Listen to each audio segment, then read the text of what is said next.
J'aime ça. J'aime ça. Voir des goélands comme ça, moi, en pourvoirie, là.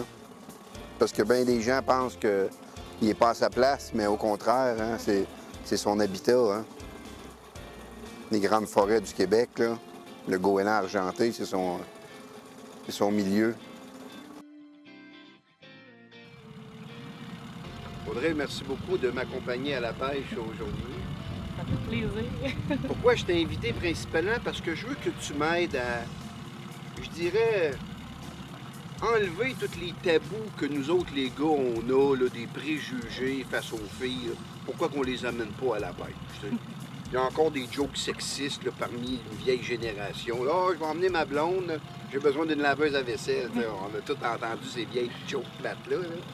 Mais plus sérieusement du monde, est-ce que tu es une fille, par exemple, qui met ses verres sur son hameçon? Oui, monsieur. Oui. Pourquoi ce dédain-là que les filles ont à mettre leurs verres sur un hameçon? C'est sûr qu'on vient pas tous du même milieu, puis souvent, en ville, on n'est pas habitué à se salir les mains. Donc, qu'est-ce qui arrive à ce moment-là? C'est que faire les choses par nous-mêmes, nécessairement, ça nécessite de mettre la main à la pâte. Donc, on va faire nos choses. C'est sûr que plus on est dans le bois, plus on s'implique, on va devenir indépendant, on va commencer à faire nos choses nous-mêmes, mettre nos poissons, mettre nos lignes. Puis plus on en sait aussi, plus on va avoir avantage à le faire. Puis t'en recueilles une certaine fierté de ça, j'imagine? Bien, c'est sûr, là, plus on va commencer à faire, mettre nos poissons, mettre nos lignes à l'eau, mettre nos verres nous-mêmes aussi, une fois qu'on va avoir attrapé notre poisson, qu'on va l'avoir dans les mains, là, on va être vraiment content là, de ça. Même vous développez des trucs. Là. J'ai vu, par exemple, une dame l'autre jour qui trouvait son verre trop long. Bien, elle a pris sa cuillère de pêche, puis elle a coupé son verre parce qu'elle le trouvait trop long pour l'empaler sur son hameçon. J'ai trouvé ça ingénieux, au lieu de prendre ses ongles ou de sortir un couteau. C'est sûr qu'il y a toujours des trucs, principalement les mains.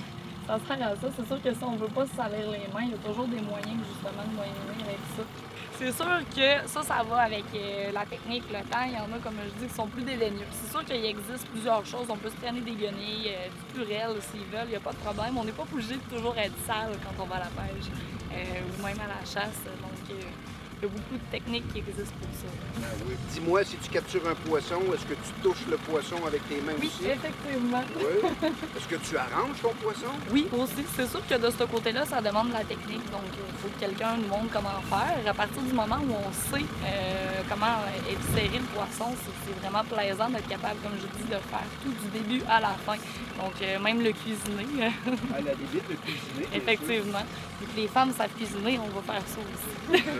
En tout cas, mesdames, j'espère que vous avez pris le conseil. Hein? Si le chapeau vous va, mettez-le, comme on dit. On veut vous voir à la pêche et ce n'est qu'une question de débrouillardise. Et comme le dit si bien Audrey, lorsque tu participes à toutes les étapes, de mettre ton verre, de mettre ta ligne à l'eau, d'attraper ton poisson, de l'éviscérer et de le faire cuire, vous en ressortez avec une très grande fierté. Et c'est ça qu'on veut voir dans nos camps de pêche et dans nos chaloupes. Donc, merci beaucoup Audrey pour ces conseils.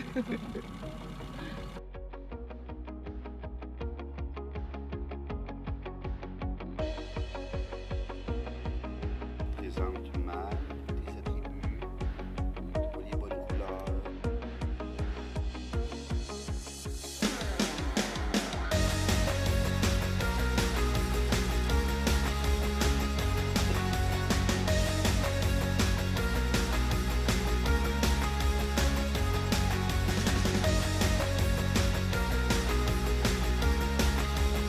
Fille au moteur, ça fait peur. La misère à prendre, moi, Pas parce qu'on est sexiste, là, mais elle est allée à l'école, elle a appris ça, pasteur est capable. je suis un peu mouillée, mais ça va.